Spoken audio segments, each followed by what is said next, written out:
हरिओम। कल हम लोगों ने कल तक गंगा मैया के प्रवचन में सुना कि प्रहलाद का प्राकट्य होने वाला है और कि आयुध जो प्रहलाद की माँ है और हिरण्यकश्यप जो प्रहलाद के पिता हैं और प्रहलाद के पिता तपस्या करने गए हुए हैं अमरत्व प्राप्ति के लिए, और क्यायुध को माता गंगा ने इंद्र को आज्ञा दे करके अपहृत करा के गुरु बृहस्पति के आश्रम में रखवा दिया है। यहाँ तक हम लोग ने कथा सुनी थी। तो क्यायुध गुरु बृहस्पति के आश्रम में हैं और यहीं पर उन्होंने प्रहलाद को प्रहलाद के प्रसव हेतु आई हैं। गंगा माँ जो है भक्ति स्वरूपा हैं और चूँकि क्यायुध के गर्भ में विष्णु भक्त पल रहा है और क्यायुध स्वयं भी एक बहुत बड़ी विष्णु भक्त है, अतः गंगा माँ क्यायुध की गुरु स्वरूपा बन के उन्होंने उसे ओंकार जप का उपदेश दिया कि ओम का जप क्यायुध करें, क्योंकि ओम में ही ब्रह्मा विष्णु महेश तीनों समाहित हैं। ओम महामंत्र है और ओम ही सृष्टि का आदि है और ओम ही सृष्टि का अंत है। और इसी प्रकार जब ओंकार का जप क्यायुध से कहा तुम करोगी तो प्रहलाद की माता तो तुम होगी ही, साथ साथ प्रहलाद तुम्हें गुरु रूप में भी स्वीकार करेगा। तुम प्रहलाद की गुरु भी होगी, तुम प्रहलाद की माता भी होगी। और ओंकार जप का उन्हें उपदेश दिया। इस प्रकार बृहस्पति देव के आश्रम में चारों ओर अग्नि जो थी वो प्रहरी थी। अग्नि प्रहरी के रूप में सब तरफ प्रज्वलित होती रहती थी। तो शुक्राचार्य ने क्यायुध को लेने के लिए, वापस लाने के लिए कई राक्षसों को भेजा और असुरलोक के राजा अलाहाद ने भी, जो हिरण्यकश्यप के बड़े पुत्र थे, सेनाओं को क्यायुध को वापस लाने के लिए भेजा। लेकिन चूंकि बृहस्पति देव के आश्रम की प्रहरी अग्नि थी तो वो असफल होकर के लौट गए। जब सब असफल हो गए तब शुक्राचार्य स्वयं गुरुदेव बृहस्पति के पास आए और कहा कि भाई आप क्यायुध को वापस लौटा दीजिए। तो क्यायुध को लौटाने से बृहस्पति देव ने कहा अभी तो मैं नहीं लौटा सकता, लेकिन समय आने पर जब प्रहलाद का जन्म हो जाएगा तब क्यायुध को वापस भेज दिया जाएगा, उस पर विचार किया जाएगा। किंतु अभी मैं असमर्थ हूँ क्योंकि मुझे माँ गंगा का आदेश है। गंगा ने शुक्राचार्य से कहा आप भक्त हो जाइए। भक्ति जो है और श्रद्धा जो है, वह भक्ति और श्रद्धा परम लक्ष्य है, चरम लक्ष्य है, परम पुनीत भाव है और भक्ति करिए, श्रद्धा करिए। शुक्राचार्य ने कहा मैं भक्ति का नहीं शक्ति का पुजारी हूँ। गंगा जी ने कहा शक्ति का दुरुपयोग न करिए, शक्ति को अच्छे कार्य में लगाइए, न कि सृजन के कार्य में लगाइए, न कि विध्वंस के कार्य में आप शक्ति का प्रयोग करिए। देवता जो है सृजन के कार्य में शक्ति का प्रयोग करते हैं और दैत्य विध्वंस के कार्य में शक्ति का प्रयोग करते हैं। शक्तिशाली दोनों हैं।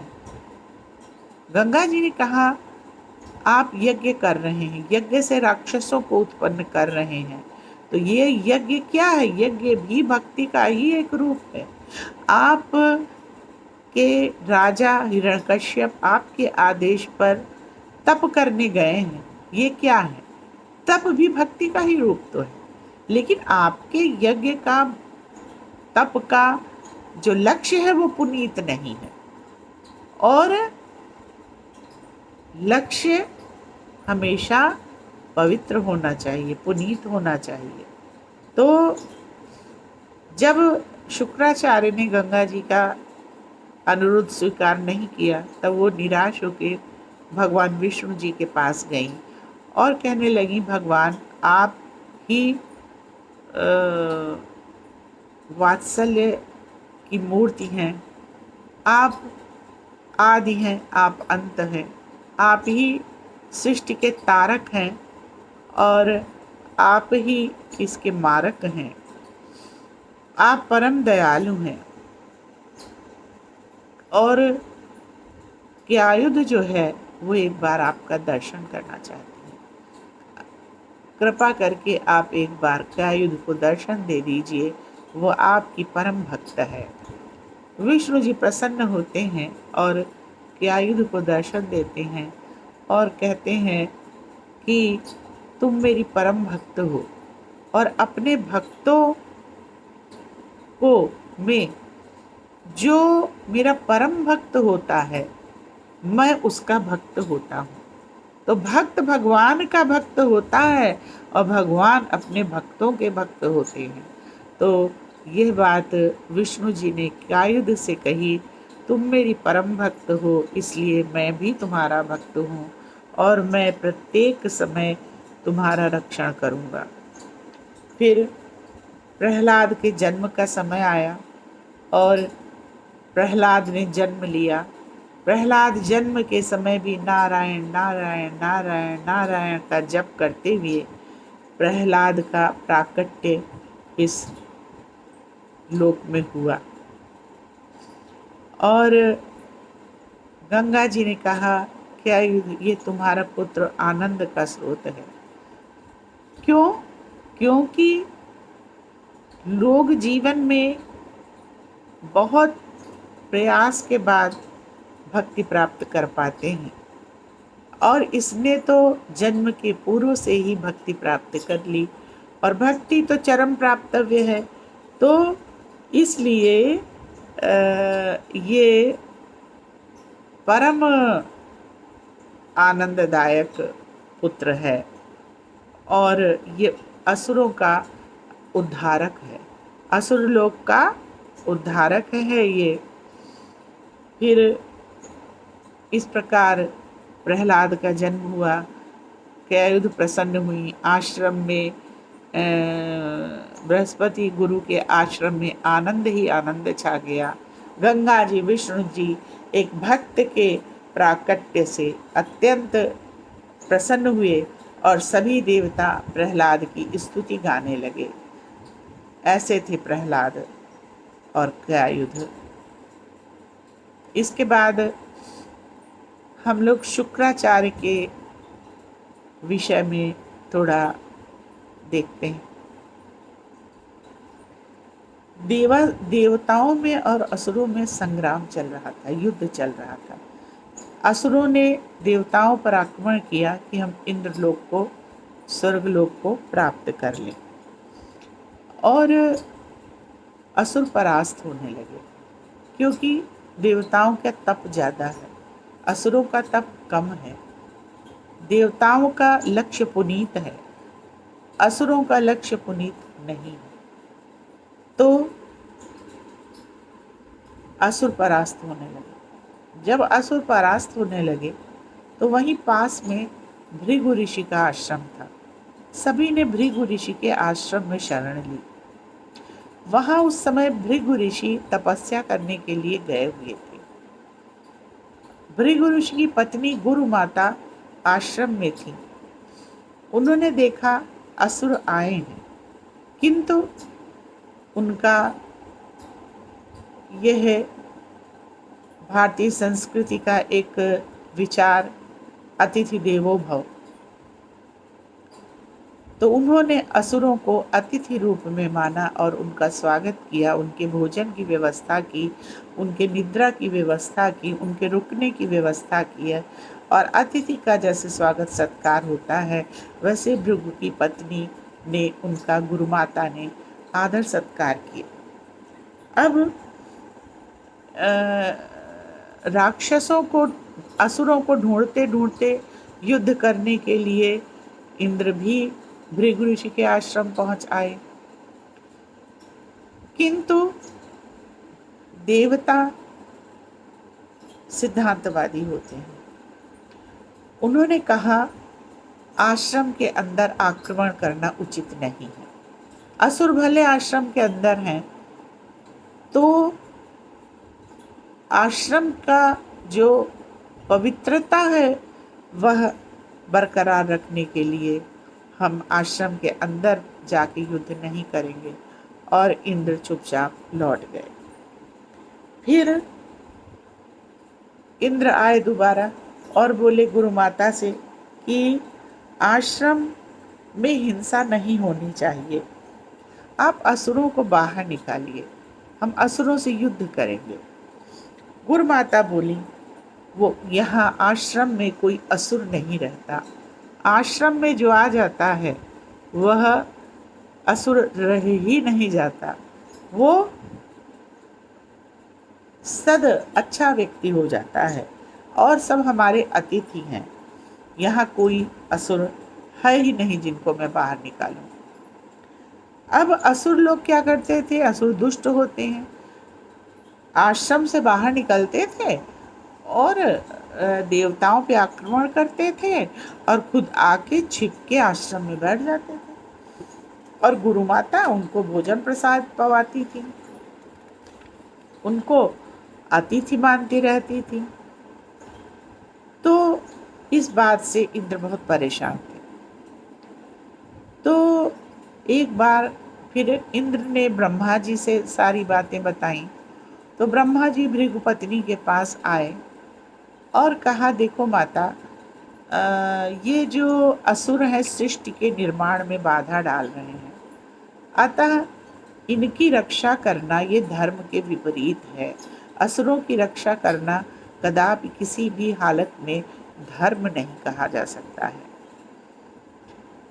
तब गुरु माता ने अपने पति भृगु ऋषि का आवाहन किया और भृगु ऋषि को पूरी बात न बता के उनसे बस यह प्रश्न किया कि धर्म क्या है, अधर्म क्या है, शरणागति की गत जो हो उसे अतिथि रूप में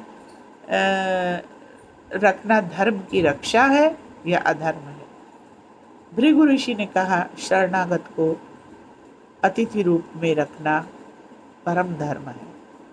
बस गुरु माता ने कहा, मैं अपने पति की ही बात मानूंगी, अन्य किसी की बात नहीं मानूंगी। उधर ब्रह्मा जी, भृगु ऋषि और शुक्राचार्य तपस्या कर रहे थे।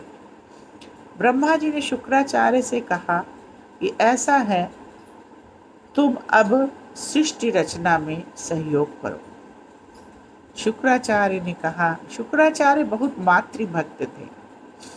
शुक्राचार्य ने कहा, देखिए, मेरे लिए समस्त सृष्टि, संपूर्ण सृष्टि जो है वो मेरी माता है।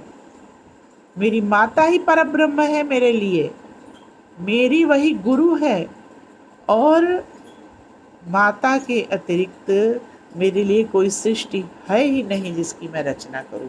मेरी गुरु भी माता, मेरी परब्रह्म भी माता, मेरी समस्त शिष्ट भी मेरी माता है। फिर भार्गव यानी शुक्राचार्य, भृगु के पुत्र को भार्गव कहते हैं, वो अपनी माता के पास आए और माता ने कहा, पुत्र, मैंने इन असुरों को अभय दान दिया है। शुक्राचार्य ने कहा, माता, आपने जब इन असुरों को अभय दान दिया है, तो मैं भी इन असुरों को अभय दान देता हूँ। और भार्गव ने भी इन असुरों को अभय दान दे दिया। इंद्र परेशान हो गए। इंद्र शुक्राचार्य से कहने लगे, शुक्राचार्य को भी इंद्र ने समझाया कि असुरों को शरण मत दो, किंतु भृगु ऋषि ने कहा, भृगु ऋषि ने नहीं, भार्गव ने कहा शुक्राचार्य ने, कि मेरी माता जो कह रही है वही सत्य है। इस पर और बल्कि शुक्राचार्य श्राप देने के लिए इंद्र को उद्यत हो गए। इंद्र को श्राप देने जा रहे थे, तभी माँ ने रोका। कहा, शुक्राचार्य तुम अपने क्रोध पर संयम रखो। क्रोध जो है वो तुम्हारे पिता का दास है, तुम्हारे पिता के चरणों में क्रोध रहता है। तुम जाओ अपने पिता की कुछ दिन सेवा करो तो तुम्हारा क्रोध नष्ट हो। शुक्राचार्य चले गए और अपने पिता की सेवा करने लगे। इधर देवता परेशान थे, वो विष्णु जी के पास गए और अनुरोध किया कि क्या किया जाए। भृगु पत्नी कुछ मानने को ही नहीं तैयार हैं और दैत्यों को शरण दिए हुए हैं। इस पर विष्णु जी स्वयं भृगु पत्नी के पास आए और कहने लगे कि शरणागत को रक्षा करना धर्म है कि नहीं। ऋषि पत्नी ने कहा कि धर्म है। विष्णु जी ने कहा, किंतु दुराचारी यदि शरणागत हो जाए तो दुराचारी की रक्षा करना अतिथि मान करके, शरणागत मान करके यह अधर्म है। धर्म व सदाचार ही नीति है। अधर्मी की रक्षा जो है वो कभी धर्म नहीं हो सकता। गुरु माँ ने कहा, किंतु भगवान मैं विवश हूँ। विष्णु भगवान बोले, माता फिर मैं भी विवश हूँ। मैं सुदर्शन चक्र चलाऊंगा और सभी दैत्यों का वध कर दूंगा। गुरु माँ बोली, मेरे आश्रितों का वध करने के पूर्व आपको मेरा वध करना होगा।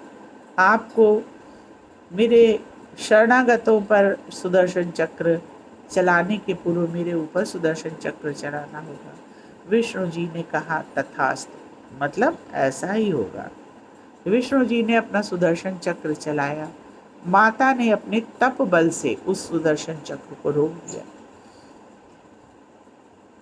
विष्णु जी ने कहा, आप मेरी शरण में आ जाओ, मैं आपको मुक्त कर दूंगा। गुरु माँ बोली, आप अपना सुदर्शन चक्र चलाओ और इस सुदर्शन चक्र से ही मैं मुक्त हो जाऊंगी। जिसके ऊपर सुदर्शन चक्र चलता है वह स्वयं मुक्त हो जाता है। विष्णु जी ने अपना सुदर्शन चक्र चलाया। माता सामने आ गई और माता की आत्मा परमात्मा में विलय हो गई और उनका शरीर शांत हो गया। इसके बाद माता के पीछे खड़े समस्त दैत्य सुदर्शन चक्र से मारे गए और मुक्ति को प्राप्त हुए, किंतु एक दैत्य बच गया और उसने साधु का वेश धारण किया। साधु का वेश धारण करके वह शुक्राचार्य के पास गया और बताया, अरे देखो, विष्णु भगवान ने आपकी माता की हत्या कर दी और बहुत बड़ा पाप कर दिया। भृगु ऋषि और शुक्राचार्य ने यह सुना। शुक्राचार्य बहुत क्रोधित हुए और भृगु ऋषि से कहा, शुक्राचार्य ने हमें अपनी माता के वध का बदला विष्णु भगवान से लेना चाहिए। भृगु ऋषि बहुत तपे हुए ऋषि थे। उन्होंने कहा, बेटा, तुम्हारी माता का वध नहीं हुआ है। तुम्हारी माता इस जीवन मरण के चक्र से, सुदर्शन चक्र के माध्यम से सदा के लिए मुक्त हो गई है और इस जीवन मृत्यु के फेर में उसे दोबारा नहीं पड़ना। शुक्राचार्य क्रोधित हुए और बोले कि मैं इस विष्णु से बदला लूँगा। विष्णु महापापी है और विष्णु जी जो हैं माँ, विष्णु जी ने कहा माँ गंगा जब शुक्राचार्य पर अपनी कृपा बरसाएंगी, वरदान देंगी, तभी शुक्राचार्य की बुद्धि शुद्ध होगी और वह भक्ति मार्ग में प्रवृत्त होंगे।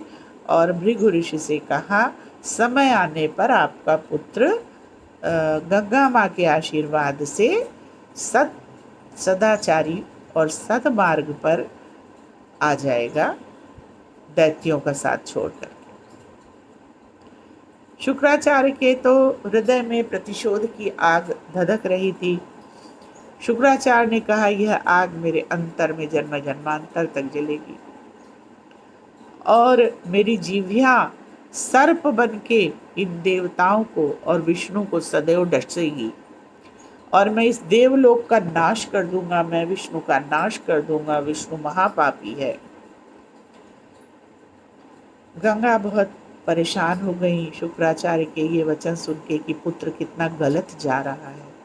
माँ ने कहा बेटा तुम्हें इस समय किसी गुरु की आवश्यकता है। कोई अच्छा गुरु तुम्हें बताएगा कि परमात्मा क्या है, असुर क्या है, युद्ध क्या है, शरणागति क्या है, धर्म क्या है, अधर्म क्या है। किंतु मोह से ग्रसित शुक्राचार्य का चित्त किसी भी अच्छी बात को ग्रहण करने में समर्थ नहीं था और शुक्राचार्य बोले मैं विष्णु को विष्णु पद से मुक्त कर दूंगा, गंगा को मैं भस्म कर दूंगा और समस्त वैष्णवी प्रभाव को इस सृष्टि से सदा के लिए समाप्त कर दूंगा और मेरा परम शत्रु कोई है तो वो विष्णु है। शुक्राचार्य ने यज्ञ किया, यज्ञ से बहुत से राक्षसों को प्रकट किया और देवलोक को नष्ट करने के लिए उनको आदेशित किया। और शुक्राचार्य ने कहा मेरा यह समस्त सामर्थ्य आज से असुरों का है और असुरों मेरी समस्त तपस्या का बल असुरों के हित के लिए है। और जब उन्होंने ऐसा कहा तो ज्ञानी तो शुक्राचार्य थे ही, लेकिन पथ भ्रमित हो गए थे, मत भ्रमित हो गई थी। तो असुरों ने शुक्राचार्य को अपना गुरु मान लिया कि आज से शुक्राचार्य हम लोगों के गुरु हैं। फिर शुक्राचार्य का यज्ञ भस्म करने के लिए यज्ञ कर रहे थे, राक्षसों को उत्पन्न कर रहे थे, जिससे कि बहुत नुकसान राक्षस लोग देवताओं का कर रहे थे। तो गंगा माँ इससे परेशान हो गईं और उन्होंने कहा कि शिव जी से कहा कि आप किसी तरह से शुक्राचार्य के यज्ञ को भस्म करिए, नहीं इतने राक्षस यज्ञ कुंड की अग्नि से उत्पन्न हो जाएंगे जिन्हें संभालना मुश्किल हो जाएगा। शिव जी ने नंदी को भेजा। नंदी आए और उन्होंने प्रयास किया यज्ञ को नष्ट करने का, किंतु वह असफल रहे। इसके बाद शिव भगवान स्वयं आए और उन्होंने यज्ञ कुंड को भस्म तहस नहस कर दिया और उनको इतना क्रोध आया कि उन्होंने अपना तीसरा नेत्र खोल दिया। तो जितने दैत्य उस अग्नि कुंड के होम से उत्पन्न हुए थे उन सभी का नाश हो गया। और यह देख के शुक्राचार्य भी बहुत डर गए। शुक्राचार्य डर के भागने लगे और भागते कहाँ, जगह कहीं नहीं मिली। तो जो त्रिशूल था शिव जी का, उसके अंदर जैसे लोहे का त्रिशूल है, खोखला है वो डंडा नीचे का, उसी डंडे के त्रिशूल के नीचे डंडे के अंदर घुस गए। तब शिव जी ने उस त्रिशूल को मोड़ा और मोड़ा जब तो अपनी हथेली पर शुक्राचार्य को ले लिया और अपनी हथेली में ले करके वह शुक्राचार्य को खा गए। और शुक्राचार्य उनके उदर में चले गए। इसके बाद शिव जी जाके कठोर तप करने लगे। अब उस तप की अग्नि से शुक्राचार्य जलने लगे और उनसे वह अग्नि का ताप सहन नहीं हो रहा था। माँ गंगा तो माँ है, तो माँ अपने पुत्र का कष्ट देख नहीं सकती। माता द्रवित हो गई। माता उमा के पास गई कि क्या किया जाए। शिव जी उनको उदर में रखे हैं और शुक्राचार्य को शिव के उदर से मुक्त कराना अति आवश्यक है। तो गंगा जी ने फिर शिव जी से विनती की, इसे मुक्त कर दीजिए। पहले शिव जी ने कहा नहीं, ये पापी है, इसे मेरे उदर की अग्नि में जलने दो।